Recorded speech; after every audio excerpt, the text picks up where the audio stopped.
Hello everyone, it's Jamal Thomas. Welcome to the Progressive Soapbox. So it is 1:35 on a Thursday. I found an interesting, I found this mind blowing, and I actually watched this. I looked at this and I verbally said, wow. As I watched it, I verbally said, wow. I couldn't even control it. It just came, wow. Wow. Let's jump across the pond. Now, this is not the Skirple case. This is going to Brexit. I haven't talked about Brexit in a while, right? I mean, for all intents and purposes, the spy going down in Britain has taken up so much of the air out of the room that Brexit, to some degree, is fallen by the wayside. I'm sorry, my voice is a little scratchy. I ate something and I was slightly allergic to the thing that I ate, and it's screwing with me. But I got to do the news. This is more important.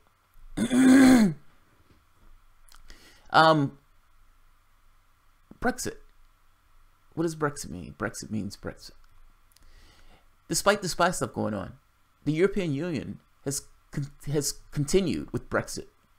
They may be expelling diplomats, but at the end of the day, they're expelling diplomats and still going along with the business of Brexit. Recently, the lead negotiator for the EU started putting into text, putting into print, the things that they were discussing with Britain and the EU's position, formalizing the EU's position of what the EU wants. Now, I listened to this negotiator. It's long. I'm not going to play the whole thing. I'm only going to play a section. But I listened to him. And this mild-mannered European guy, plain face, monotone language, he says something. And I listened and I said, there's no way he just said what I thought he said. And then I saw the reaction of the news gallery to this mild-mannered guy who just said that. And their reaction was anything but mild-mannered. In real language, his point is, look, there's an issue with the hard border. Regardless of what Britain is saying and everything else, regardless of all these things that Theresa May is saying, there is an issue with the hard border. We've said that Ireland comes first. Well, Ireland has to come first. You need to figure that out. Now, what I would say is that if you guys annex Ireland, Northern Ireland, if you just give us Northern Ireland, if you just give the EU Northern Ireland, this problem goes away. What's the issue? I'm just looking for realistic, practical solutions. Let's just annex Ireland. We can make it one state, one country at that point. The issue goes away. Now, I'm just saying that can be a backstop solution. That's all I'm saying. That being said, if not that solution, if not that realistic solution, then Theresa May needs to give me an actual realistic solution. Either she's going to stay in this kind of custom union of sorts, or she's not. But in either case, we need a solution. We don't want to break the Good Friday Agreement. I'm at a loss for what she's going to come up with. That's explosive. It's explosive because he's literally talking about taking Northern Ireland. Britain would never go for that. Britain would never go for that. I'm going to let him hear it. Now, as he's saying this, one of the things I want you to notice is mild-mannered, calm demeanor. I'm just a guy doing a job. This is not politics. I'm not trying to get anything out of this per se. I'm just a guy doing a job. I'm just looking for practical, realistic solutions. I'm not trying to get any kind of favorable. I'm just a guy doing a job. That's all I am. And it's like, this guy is a politician, like everybody else in this mix is a politician. And if he has to put his thumb into Britain's eye and stump Britain on the toe, that's exactly what he's going to do, because his job into this is to get what he can for the EU. And let's be honest, the EU has no incentive whatsoever to make this easy for Britain. Why would they? Would they really want other states to be able to leave the European Union? And would they want a consequence extracted from Britain to get across to those states the hazards and the problems of leaving the European Union? Let's take a listen to what this guy said. This guy has to know that what he's saying would wreak havoc on British politics. Not just wreak havoc on its politics.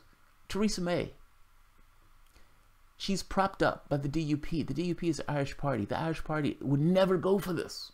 They would never go for this. This is existential, at least from the standpoint of her prime ministership. I've said this a long time. I said this months ago. Let's take a look at this. Yes, I'm feeling proud about myself because I was right. Let's keep going. I didn't see this part. I mean, I didn't know this months ago, but I'm saying I said this months ago that this was existential.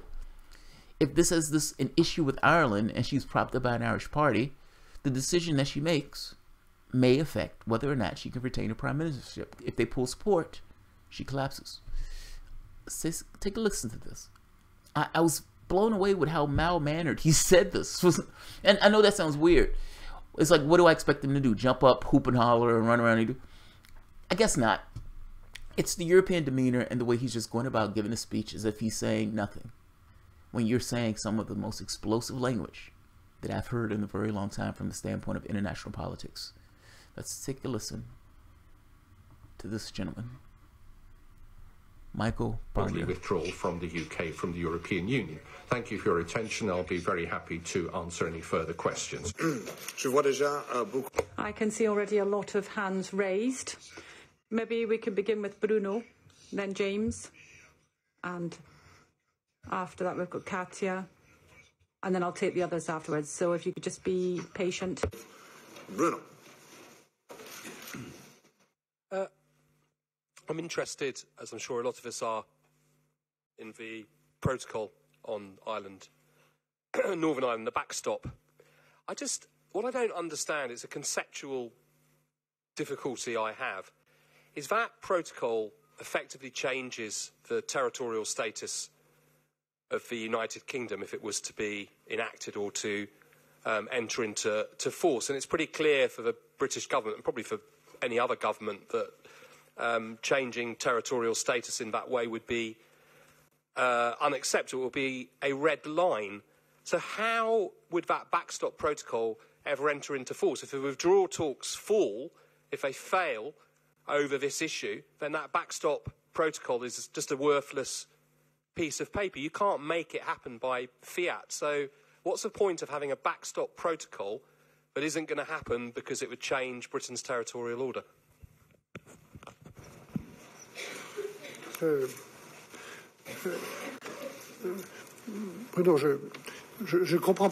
Bruno, I'm not sure I understand your question, but I will try to answer nonetheless. There are three options, and all three are important. In famous paragraph 49 of the joint report, the future relationship, which we don't know, and which will be translated into a treaty much later on when we have agreement on our economic relationship with the UK, without mentioning the other relationships, defence, internal security and so on. This solution we will not have at the point in time when we sign the withdrawal agreement. But we would imagine that, generally speaking, it would offer a solution to the fundamental question in Ireland, namely that we preserve the Good Friday Agreement in all its dimensions and the lack of a hard border. The second option is that of... Be very clear what he's talking about. He's talking about a backstop. And he's saying, look, we won't have a solution to the Irish issue by then. We may not have it. But this backstop at the very least ensures that regardless of what takes place, the integrity of Ireland is ensured. But wait a minute. What you're talking about is annexing Northern Ireland. You're talking about a backstop. Call it what it is. You're talking about annexing Northern Ireland. You're saying if all else fails, and if Theresa May can't come up with a solution, which she can't come up with a solution, at least not under the paradigm to which she has, then you'll annex Ireland in order to keep Ireland whole. They would never go for that. What the reporters are saying is Britain will never go for that. Because the fact is, if Theresa May cannot come up with a solution, the goal of this is not going to be to give up Northern Ireland. Britain is not going to give up Northern Ireland. That would be a mind-blowing thing. No country would do that. No country would do that.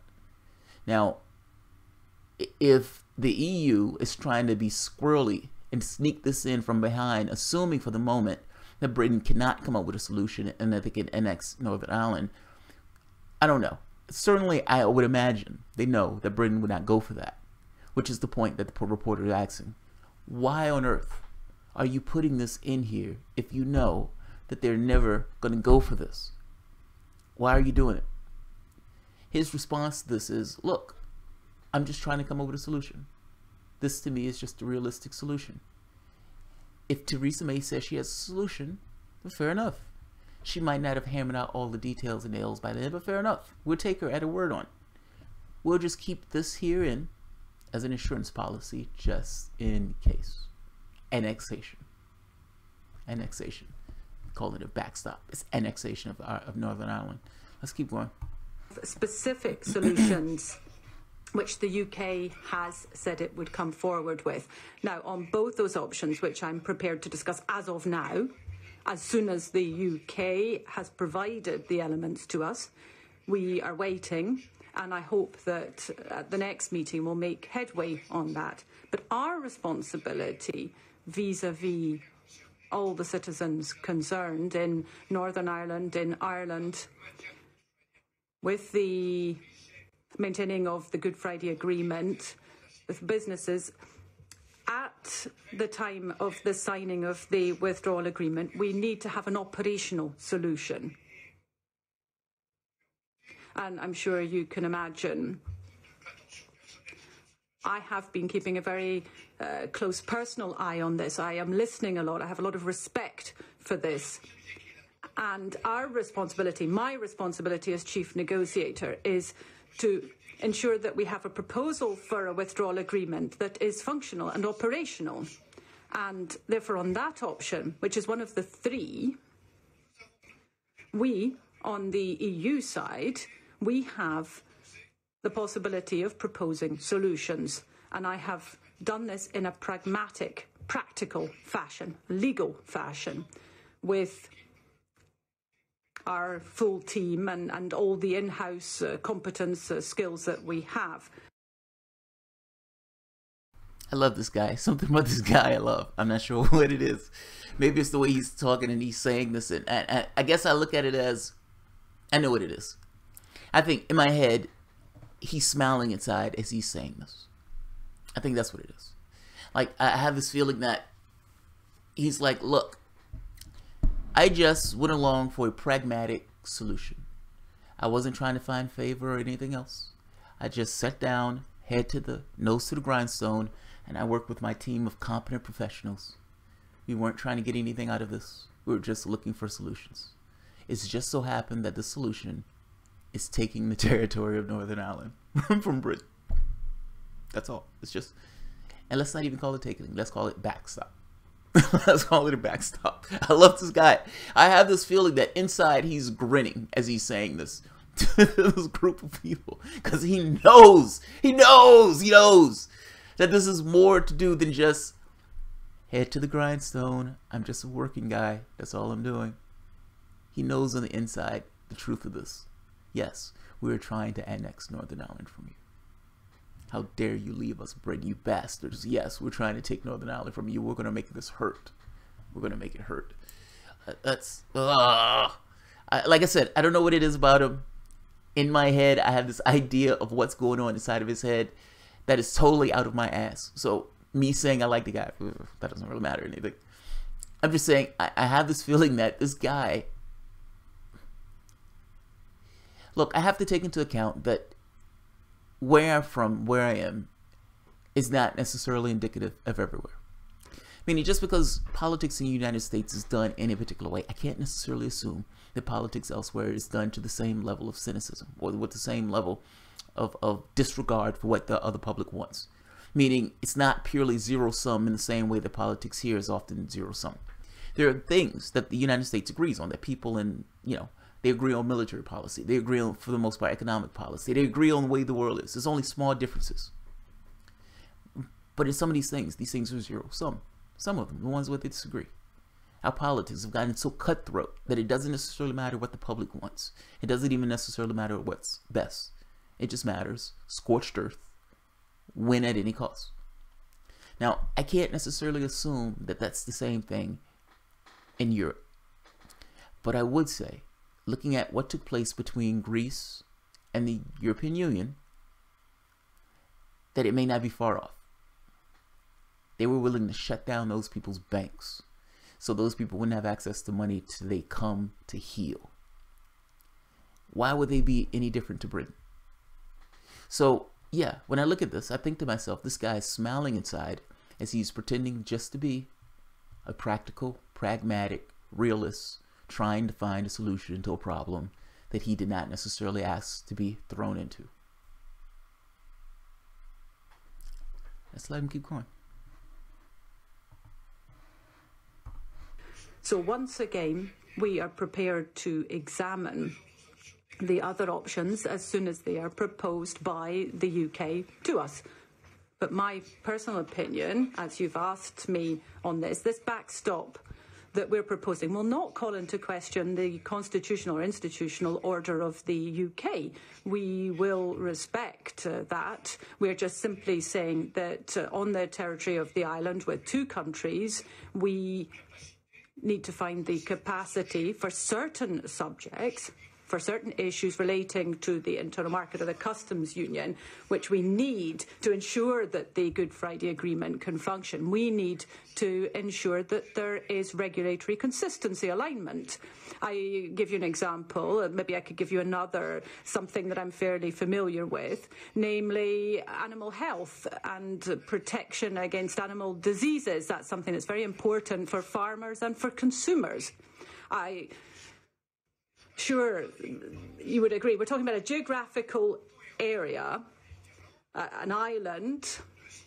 You can't have two different systems for managing animal health or for protecting against animal diseases. That's just not possible. So we need to have that regulatory coherence, consistency, which is why, as I said, we have focused on those subjects, in particular goods and rules, plant health and animal protection.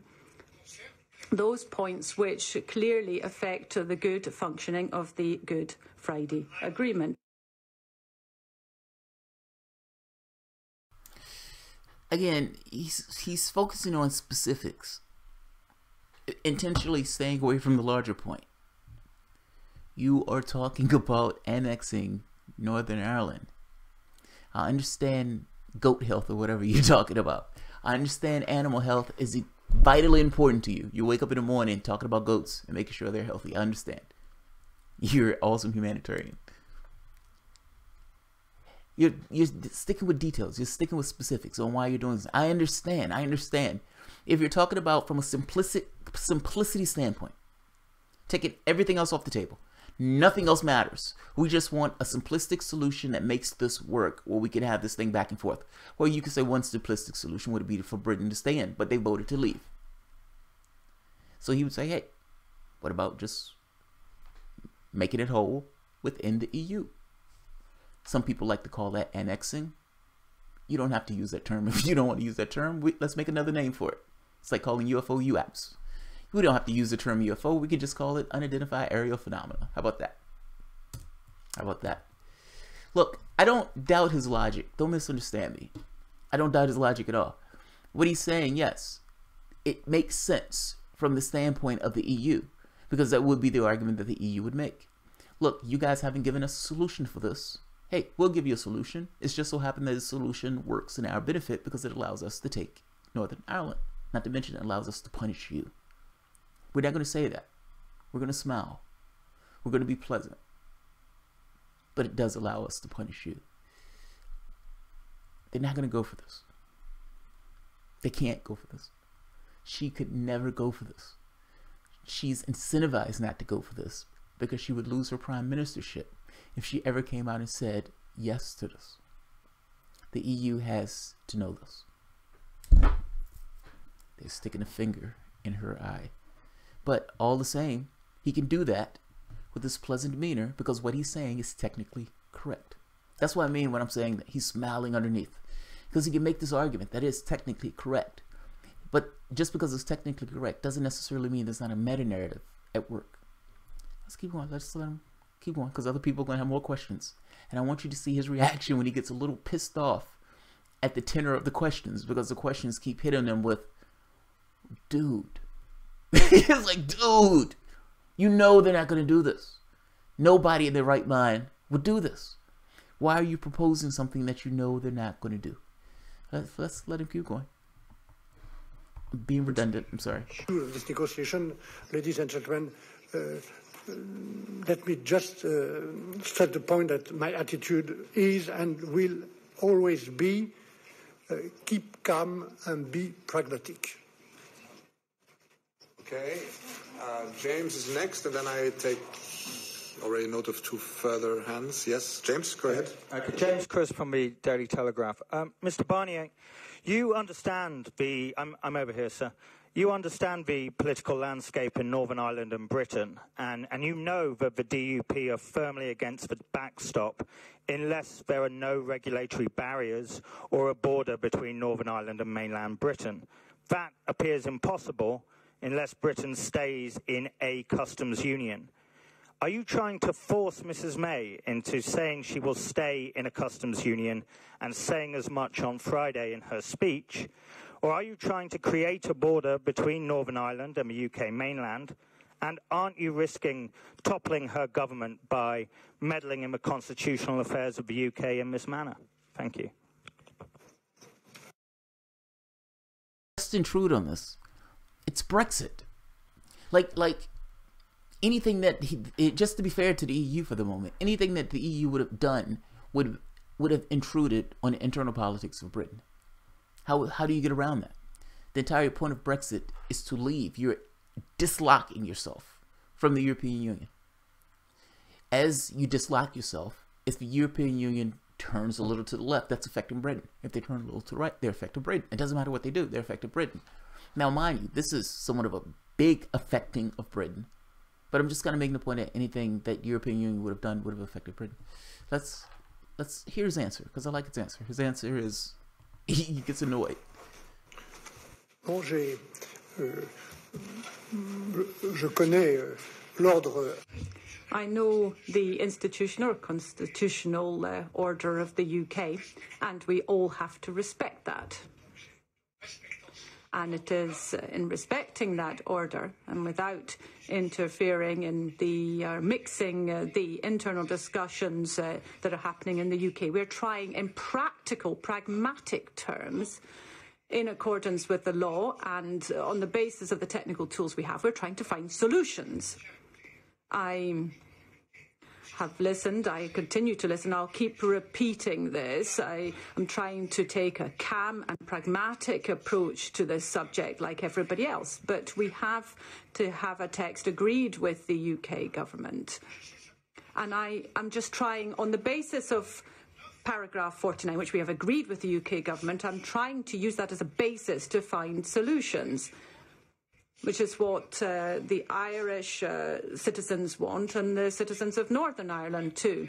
And I did say, with the spirit within which we're working, I will also work with the politicians in Northern Ireland, and we have meetings organised next week. So I respect the British institutional order. I am taking note of what was written by the UK itself in that joint report, and I am committed to working on these three solutions, these three options. I committed to that, and one depends more on us, because that is something which relates to the two big realities of the European Union, namely the single market and the customs union.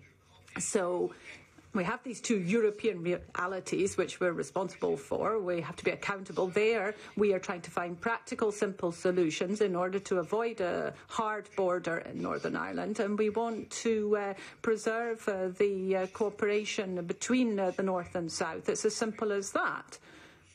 And we're prepared to discuss that with all those concerned, those who wish, including the British side. Mr. Barnier, I want to ask that question again in a slightly different form. Do you not accept Pardon. Paddy Smith, Irish Times. Do you not accept that it is inevitable, if the backstop measure is approved, that a border will have to emerge on the Irish Sea, whether between the Irish Republic and the UK mainland or between Northern Ireland and the UK mainland? No. No. That's somewhat of an interesting question. Like, the question assumes something. If I'm understanding the way he's asking, it assumes something. He's saying, look, if they sign that, if they say yes to this backstop, they would never do that backstop, meaning that the only other solution in that mix would be for there to be a hard border, that there's going to be a border somewhere between the two states, between the two countries, because they would never sign. It's like saying, yes, they would sign it saying they have their backstop, but they would never give you Northern Ireland. There is never a situation to which they would annex Northern Ireland, meaning she's not going to find another solution, meaning there's going to be a hard border. He's saying, do you accept that that's going to be the case, that she doesn't have a solution to this? She doesn't have an answer to this. Let's hear the answer. I'm trying to explain some of this because when I listened to this a few times in order to get an idea of what he's saying and what they're talking about and why they're talking about it in this way, why these guys are somewhat aghast by what he's saying. Mind you, all of the questions have taken place specifically on this one very issue of, oh my God, you just said you were going to annex Ireland. Oh my God.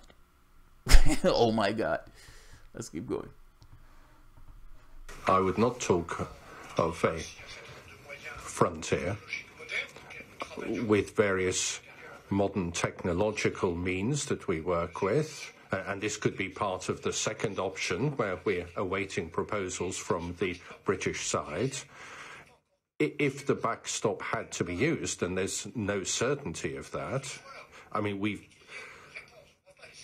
offered it so that we can come up with a proposed solution. So we're putting it forward. I would hope that perhaps within the first option, the future relationship, will be able to find a solution which is effective for Europe. But if not, we have this backstop which is available and usable. The backstop thing is just jarring, man. It's such a shocking thing. But understand this point. He's in an odd, interesting way. He's pointing the finger at Britain on this. We've waited for Theresa May. We've waited. We've asked her over and over and over again, what are your solutions? What are you going to do? What's your answer? What's your answer? What's your answer? We don't want a hard border. We're going to keep the Good Friday Agreement. What is your answer? And Theresa May has just repeated the same thing that she's always repeated, which is a non-answer. Making assertions as to what you want is not the same thing as to write down exactly what you want and how that thing is going to work. So the EU comes up and says, all right, fine, we'll give a solution. In order to move this proceeding forward, let's put in a backstop. Let's assume for the moment that we're going to find a solution to these things, but we're going to say we're going to leave that part blank. But we're going to put in a backstop. Worst come to worst, we'll just take Northern Ireland. Worst come to worst. Pretty sure it never happened, but worst come to worst. This, at the very least, would allow us to move on to the next part of the negotiations. And everybody is, because everybody knows that no one knows what that other solution is. No, everybody knows. They don't know what the solution is.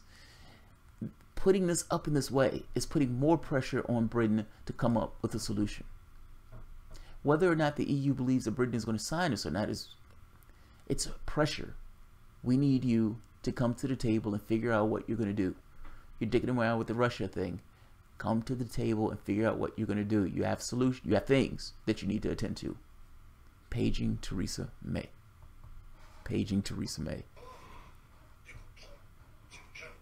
You know, somewhere in ports and airports there will be controls, but I would not refer to a border.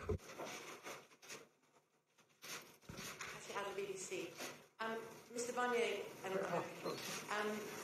You said that your motto is to keep calm and keep negotiating, but you must remember what happened back in December when the whole divorce agreement nearly fell through over the issue of Northern Ireland. You must also be aware of the potentially explosive effect in the UK of this Northern Ireland protocol. Is this perhaps intentional on your part, because you say you're frustrated with the UK that the negotiations are going so slowly? Do you want to shock the UK into action, or what is your thought?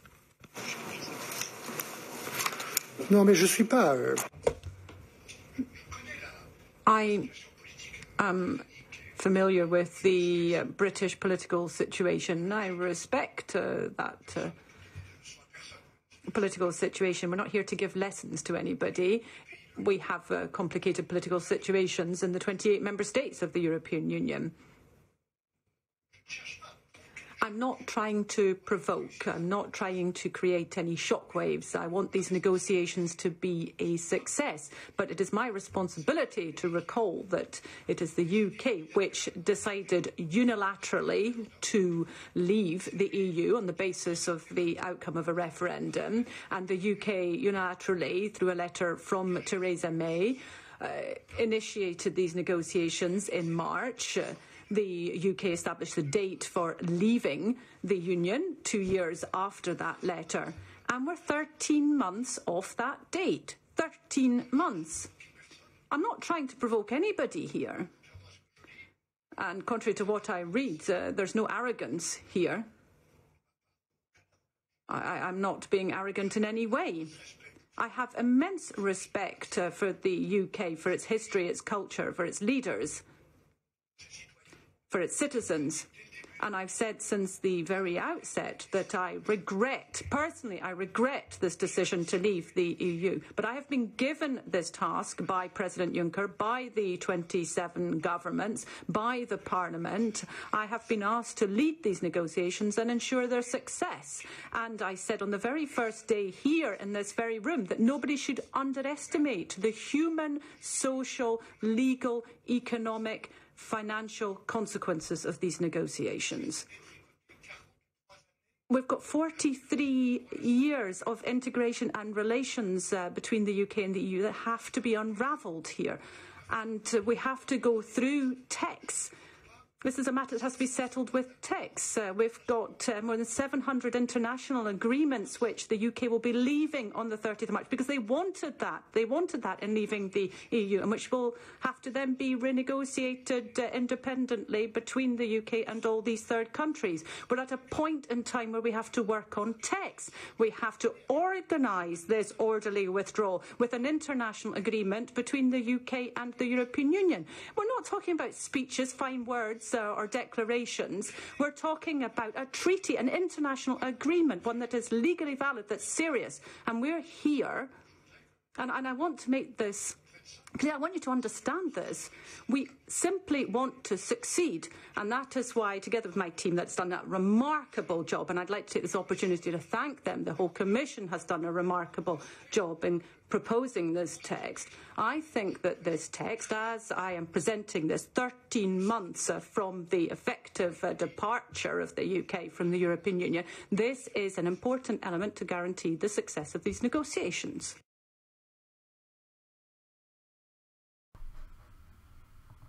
That's terrifying.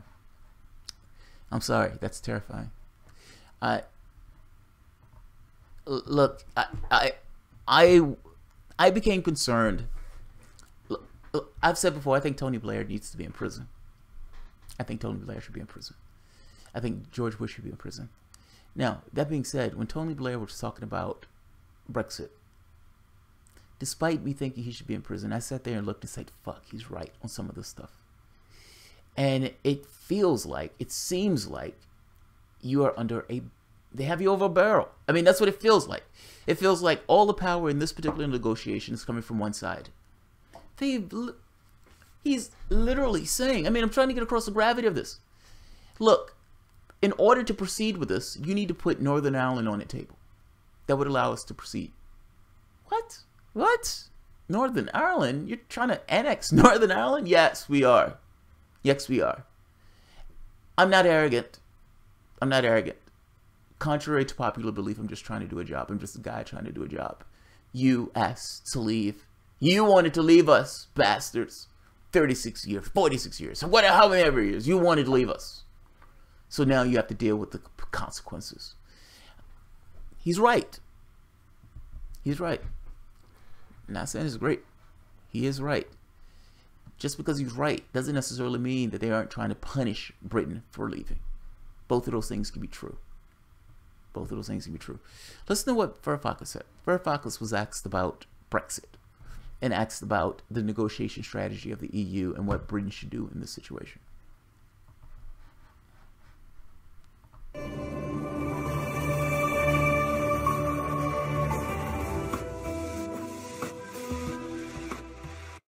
No, it will be the worst option. But at the same time, these negotiations are designed to fail. The tragedy we're facing in Europe and in Britain is that neither the British government nor the representatives of the European Union are interested in a mutually advantageous agreement. Right. This is a political failure. So my advice, you asked me for my advice to Theresa May, is very simple. Stop these negotiations. They will produce discontent and a very bad economic outcome.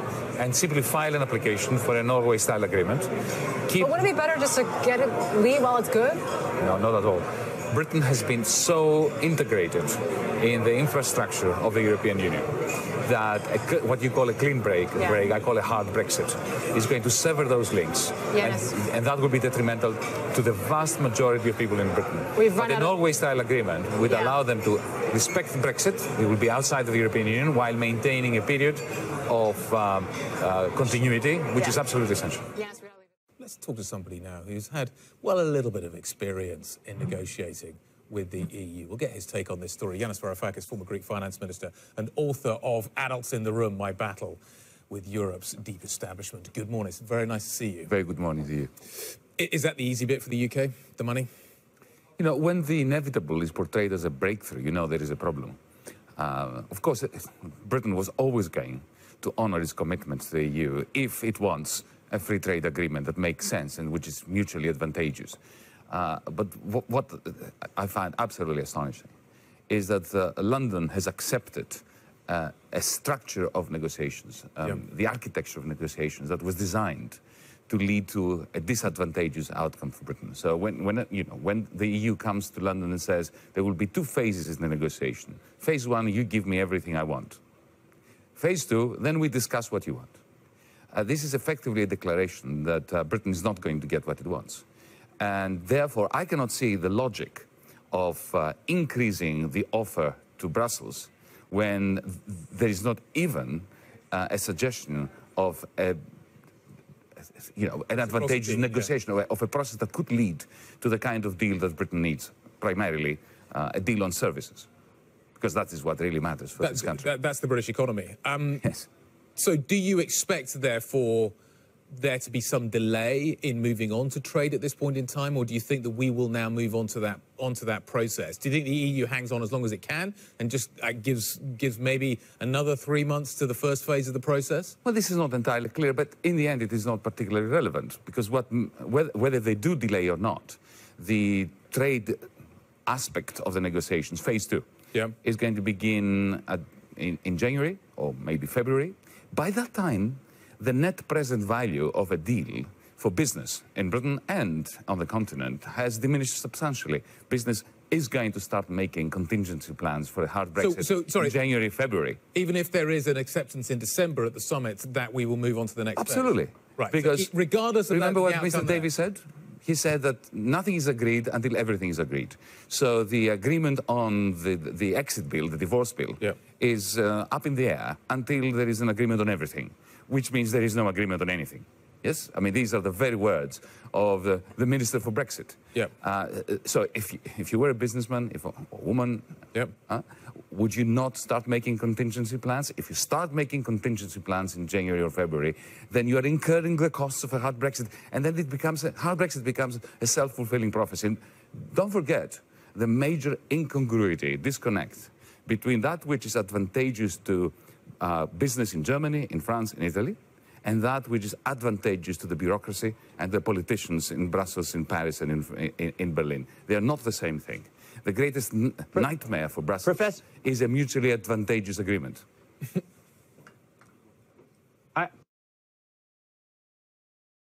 That's so wild, but he's right. That's so wild. It's like neither of these parties are looking for an advantageous, meaning mutually advantageous, meaning we're in this and we're going to try to figure out what's the best way to get out of this, meaning how can we detach ourselves in a way that does not adversely affect the population and that both of us get somewhat of a win-win out of this. And he's like, they're not looking for that. They're not trying to get that. The fact is, I don't think Britain has the capacity to get that, even if Britain wanted that. So, yeah, that's.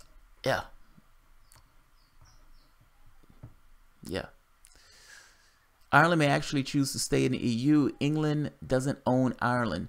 No, it doesn't own Ireland, but Ireland wanted to stay with Britain.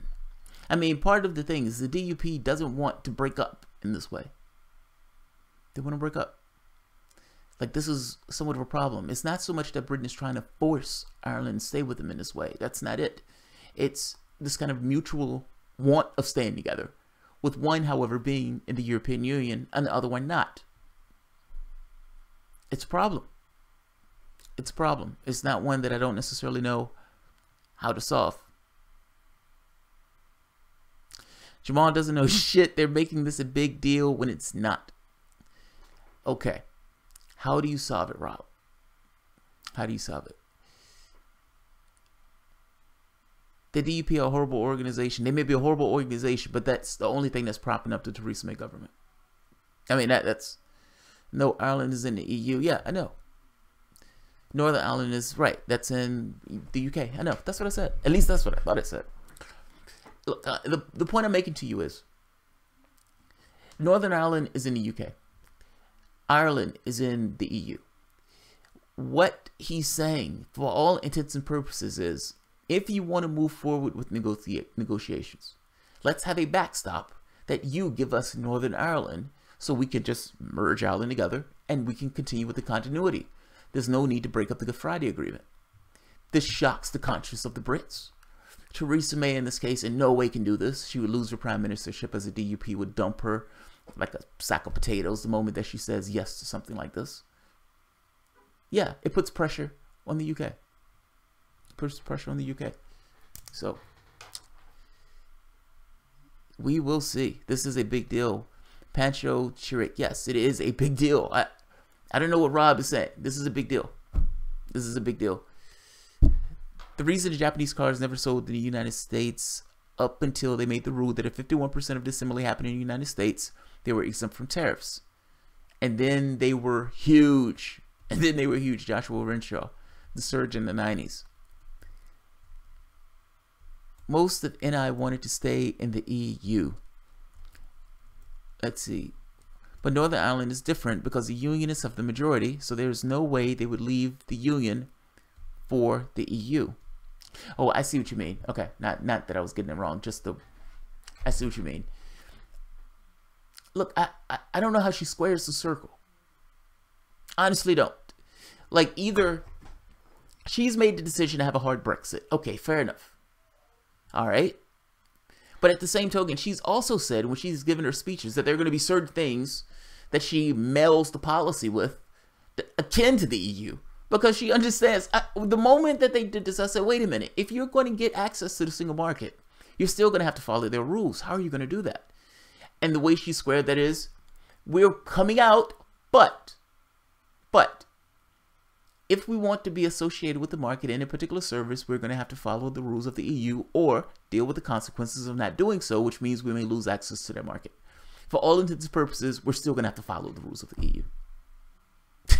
It's like, shit, it's fucking crazy. This is so wild. I find this to be amazing.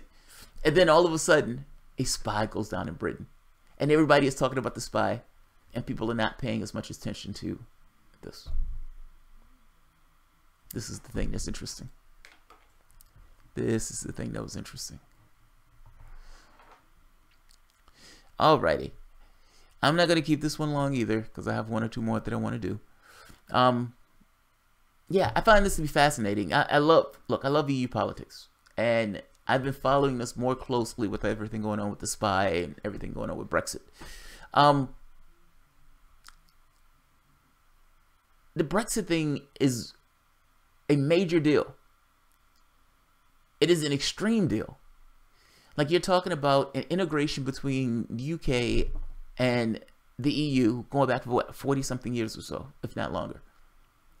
And this is being ripped apart. This is global Trumpism, literally global Trumpism.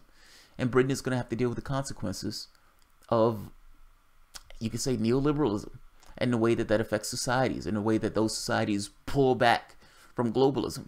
The thing is, if you had fair global traders, and I know fair is somewhat of a loaded word, but if you had fair global traders, you would have people this so resentful against it. It's because they feel like they're not the ones who are being looked after in these deals. When they're signing the Trans-Pacific Partnership, it's a bunch of corporations with Obama in the office writing up rules and regulations for those multinational corporations. Who do you think those rules are going to be for? Us or them? Us or them. So yeah. Yeah. Paging Theresa May. Paging Theresa May. You have questions to answer. You have questions to answer on two fronts. Why did you imply that the Porton Down scientists were actually backing up the things that you were saying when they were not? Are you going to file some kind of inquiry into Boris Johnson lying through his teeth about the Porton Down scientists backing up what the government was saying when they didn't back up what the government was saying? And how are you going to solve the hard border? How? Are you going to give the EU their backstop? Are you going to do that? Oh, are you going to give the EU their backstop? And if not, how are you going to solve it? Theresa May has questions to answer. You want her to be the prime minister? Here you go. You have difficult questions to answer. I look forward to hearing those answers. So I will end this here. This went slightly long. I let the videos play a little bit long because I wanted you to hear the full. I like people to hear the full context of what people are saying. I don't like those little short sound bites. Yeah, so I'll end it here. All right, guys. If you enjoy the content, please feel free to share, subscribe, and like. And you can always support the work to Patreon. Thanks, everyone.